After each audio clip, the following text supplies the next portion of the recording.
Hello friends, welcome to খেল দুনিয়া। এই ভিডিওতে মেনলি আলোচনা করব মোহনবাগানের ট্রান্সফার আপডেট নিয়ে। তো কোন কোন প্লেয়ারের সাথে মোহনবাগানের কথা চলছে এবং কোন কোন প্লেয়ারের সাথে কতটুকু কথা এগিয়েছে বা কোন কোন প্লেয়ারের সাথে কথা চললেও তারা হয়তো আসবে না, তো সেইগুলো নিয়ে আলোচনা করবো এই ভিডিওতে। এছাড়াও আজকের কিন্তু তোমরা জানো সুনীল ছেত্রী অবসর ঘোষণা করেছে ভারতীয় ফুটবল থেকে, আন্তর্জাতিক ফুটবল থেকে বলা ভালো, কারণ ক্লাব ফুটবলে তিনি হয়তো খেলবেন। তো আন্তর্জাতিক ফুটবল থেকে তিনি অবসর ঘোষণা করেছেন, সেটা কিন্তু ভারতীয় ফুটবল প্রেমীদের জন্য একটা খুবই দুঃখের খবর। সুনীল ছেত্রীর জায়গা পূরণ করার মতন এখনও কিন্তু সে অর্থে কোনো প্লেয়ার নেই, এবং সুনীল ছেত্রী দেশের জন্য যতটা দিয়েছে সেটা কিন্তু অন্য কোনো প্লেয়ার এতদিনে দিতে পারেনি। হ্যাঁ, এর আগে বাইচুন ভুটিয়ার মতন প্লেয়ারও পেয়েছে, তবে সুনীল ছেত্রীর যেসব রেকর্ড রয়েছে সেই রেকর্ডগুলো কিন্তু তার ধারের কাছে কেউ আসবে না। তো মেসি রোনাল্ডোর সাথে কিন্তু তার নাম উচ্চারিত হয়, তিনি ছিলেন অ্যাক্টিভ গোল স্কোরারের তালিকায় 3 নম্বর, রোনাল্ডো মেসির পরেই তিনি 3 নম্বরে ছিলেন। তো এটা ভারতবাসীর জন্য একটা বিরাট গর্বের মুহূর্ত। তো সেই প্লেয়ারটি অবসর ঘোষণা করছে আগামী 6 তারিখ কুয়েতের বিরুদ্ধে কলকাতার মাঠে ওয়ার্ল্ড কাপ কোয়ালিফায়ার্সের ম্যাচে তিনি কিন্তু শেষবার মাঠে নামবেন ভারতের জার্সি গায়ে, এবং সেটাই তার বিদায়ী ম্যাচ হবে। এরপর কাতার ম্যাচ রয়েছে, সেই কাতার ম্যাচে তিনি হয়তো আর খেলবেন না, এবং ক্লাব ফুটবল হয়তো আরও 1-2 বছর খেলতে পারেন বেঙ্গালুরু এফসির হয়ে, তো তিনি খেলবেন। তবে সুনীল ছেত্রীর ভারতীয় ফুটবল থেকে অবসর নেওয়া, সেটা কিন্তু ভারতীয় ফুটবল প্রেমীদের জন্য অনেকটাই দুঃখের খবর। এরপর মোহনবাগানের খবরে চলে আসি। তো মোহনবাগানের যেসব প্লেয়াররা আসতে পারেন তোমাদের এই কয়েকদিন ধরেই জানাচ্ছি যে বেশ কিছু নাম, তো তাদের মধ্যে কিছু প্লেয়ারের সাথে অনেক দূর কথা এগিয়েছে, কিছু প্লেয়ারের সাথে হয়তো কথা এগোলেও আর সেটা কিন্তু আর ফলপ্রসূ হচ্ছে না। তো প্রথমেই চলে আসি আপুইয়ার কথায়। আপুইয়া নিয়ে এই মুহূর্তে সব থেকে হট টপিক। আপুইয়াকে মোহনবাগান নেওয়ার জন্য বিশাল পরিমাণ ট্রান্সফার ফি দিচ্ছে, সেটাই শোনা যাচ্ছে 2.5 থেকে 3 কোটি টাকা। যদিও এখনও ডিল কিন্তু ফাইনাল হয়নি, মুম্বাইয়ের সাথে মোহনবাগানের একটা দড়ি টানাটানি চলছে, সেই দড়ি টানাটানিটায় কিন্তু মোহনবাগানই এগিয়ে রয়েছে। তো তোমরা ধরেই নাও যে 80 থেকে 90% আপুইয়া কনফার্ম হয়ে গেছে। শেষ মুহূর্তে যদি মুম্বাই কোনো রকম অঘটন না ঘটায় তাহলে কিন্তু তোমরা আগামী মরশুমে আপুইয়াকে মোহনবাগান জার্সি গায়ে খেলতে দেখবে। নেক্সট চলে আসি জয়গুপ্তের খবরে। তো জয়গুপ্ত এই নামটা কিন্তু এফসি গোয়ার হয়ে তিনি দুর্দান্ত খেলেছেন, এই নামটা 2-3 সপ্তাহ আগেও কিন্তু খুব শোনা যাচ্ছিল, তবে এই মুহূর্তে এই নামটা কিন্তু খুব একটা শোনা যাচ্ছে না।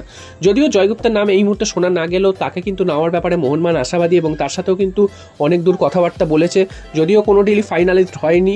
তো জয়গুপ্তার সাথে এই মুহূর্তে কিন্তু 60 থেকে 70% একটা চান্স আছে মোহনবাগানে আসার, এবং মোহনবাগানে কিন্তু ওই পজিশনে একজন প্লেয়ার দরকারও। তো সেই ক্ষেত্রে জয়গুপ্তার যে পারফরমেন্সটা দিয়েছেন লাস্ট বছর, তাতে কিন্তু মোহনবাগান এই প্লেয়ারটির দিকে আকর্ষিত হয়েছে, সেটাই স্বাভাবিক, এবং মোহনবাগান সেই প্লেয়ারটিকে নেওয়ার চেষ্টা করবে। তো দেখা যাক শেষ পর্যন্ত জয়গুপ্তা মোহনবাগানে আসে কিনা। তো এরপর চলে আসি ছাংতের কথায়। ছাংতে নিয়েও একটা হাইপ উঠেছিল, তবে তোমাদের জানিয়ে রাখি মুম্বাই সিটি এফসি 2জন প্লেয়ারকে এইভাবে ছাড়বে না, টপ লেভেলের 2জন প্লেয়ারকে। তো ছাংতের মোহনবাগানে আসার সম্ভাবনা প্রায় নেই বললেই চলে। হ্যাঁ, নাম উঠেছিল, তোমরা শুনেছো, বিভিন্ন জায়গায় বেরিয়েছিল। তো ছাংতের কিন্তু মোহনবাগানে আসার এই মুহূর্তে কোনো সম্ভাবনা নেই, তোমরা ধরে রাখো। এরপর বিদেশিদের খবরে চলে আসি। বেশ কিছু বিদেশি নামও বেরিয়ে এসছে, বারিসাটিকের নাম বেরিয়ে এসেছিল। তো বারিসাটিক এই মুহূর্তে কিন্তু তার আসার কোনো সম্ভাবনা নেই, এবং তিনি কিন্তু বুন্দেশলিগার যে ক্লাবে খেলছিলেন, সেকেন্ড ডিভিশন ক্লাবে, সেই ক্লাবের সাথে তিনি কিন্তু চুক্তি সেরে নিয়েছেন। তো বারিসাটিকের আসার সম্ভাবনা এই মুহূর্তে আর নেই বললেই চলে। এরপর চলে আসি ব্রায়ান ক্যালটাক ভানুয়াতুর প্লেয়ার, অস্ট্রেলিয়ান এ লিগে খেলছিলেন। তো এই প্লেয়ারটির নেওয়ার ব্যাপারে মোহনবাগান কিন্তু অনেক দূর এগিয়েছে শোনা যাচ্ছে। তবে তিনি ডিফেন্সের প্লেয়ার, মোহনবাগানের ডিপ ডিফেন্সে কিন্তু এরকম ধরনের একজন শক্তপোক্ত চেয়ারার বিদেশি কিন্তু দরকার। তো সেই দিক থেকে ব্রায়ান ক্যালটাক নামটা কিন্তু এই মুহূর্তে মার্কেটে ভেসে রয়েছে, এবং তার কিন্তু 50-50 আসার সম্ভাবনা। তো দেখা যাক শেষ পর্যন্ত ব্রায়ান ক্যালটাক মোহনবাগানে আসেন কিনা। যদি আসেন, সেরকম শক্তপোক্ত চেয়ারার বিদেশি যদি আসে, সেটা কিন্তু মোহনবাগান ডিফেন্সের জন্য খুবই ভালো হয়। তো দেখা যাক শেষ পর্যন্ত ব্রায়ান ক্যালটাক তিনি মোহনবাগানে আসেন কিনা। এরপর চলে আসি রুজবে চেসমির কথায়। রুজবে চেসমি এই নামটা ইরানের ফুটবলার, এই নামটাও বেশ কিছুদিন ধরে শোনা যাচ্ছিল। তো রুজবে চেসমিকে নিয়ে কিন্তু বিভিন্ন জায়গায় বিভিন্ন রকম মন্তব্য শোনা যাচ্ছিল, রুজবে চেসমি আসবেন কি আসবেন না। লাস্ট 2-3 বছর ধরেও বিভিন্ন সময় শোনা গেছে রুজবে চেসমির নাম, তবে শেষ পর্যন্ত কিন্তু আসেনি। ইরানের এই মুহূর্তে তিনি কিন্তু কারেন্ট ইন্টারন্যাশনাল, অর্থাৎ ইরানের জার্সি গায়ে তিনি এখনও কিন্তু ফুটবল খেলছেন। তো এরকম টপ লেভেলের প্লেয়ার যদি মোহনবাগানে আসে, তাহলে কিন্তু মোহনবাগান দলটা আরও দারুণ হয়। আর মোহনবাগান কিন্তু আগামী মৌসুমে এএফসি চ্যাম্পিয়ন্স লিগ 2-তে খেলবে, অর্থাৎ সেই রকম পর্যায়ে পারফরমেন্স করতে গেলে এইসব দেশের টপ লেভেলের ফুটবলারদেরই কিন্তু মোহনবাগানে নিয়ে আসতে হবে। তো এই নামটা এই মুহূর্তে মার্কেটে ঘুরে ফিরে বেড়ালেও এখনো অবধি কিন্তু ফাইনালাইজ কিছুই হয়নি, এটাও কিন্তু একটা 50-50 সিচুয়েশন। তবে তার নামটা কিন্তু এই মুহূর্তে খুব একটা বেশি শোনা যাচ্ছে না। যদি শেষ পর্যন্ত এই প্লেয়ারটিকে কনফার্ম করতে পারে, তাহলে কিন্তু মোহনবাগানের জন্য ভালোই হবে। তো তোমরা অবশ্যই জানিও এই প্লেয়ারটিকে যদি মোহনবাগানে দেখো, তাহলে তোমরা কতটা খুশি হবে। আর সবশেষে চলে আসি জেমি ম্যাকলারেন। তো তোমরা জানো যে এই প্লেয়ারটি সই হয়ে গেছে, সেরকমটাই কিন্তু খবর। তাকে কিন্তু মেলবোর্ন সিটি এফসি ছেড়েও দিয়েছে। তো বুঝতেই পারছো, মেলবোর্ন সিটি এফসি বিদায় ঘোষণা করে দিয়েছে, তিনি আর অস্ট্রেলিয়ায় খেলছেন না, এবং সব জায়গা থেকে বিভিন্ন মিডিয়া থেকে, অস্ট্রেলিয়ান মিডিয়া থেকে, বিভিন্ন জায়গা থেকেই শোনা যাচ্ছে তিনি ভারত ভারতে আসছেন।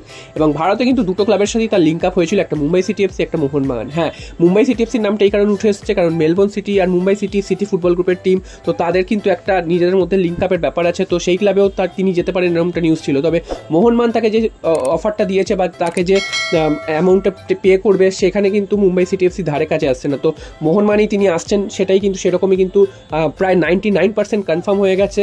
তো তোমরা ধরেই রাখো কিছুদিনের মধ্যে এটার হয়তো অফিসিয়াল নিউজ অ্যানাউন্সড হয়ে যাবে।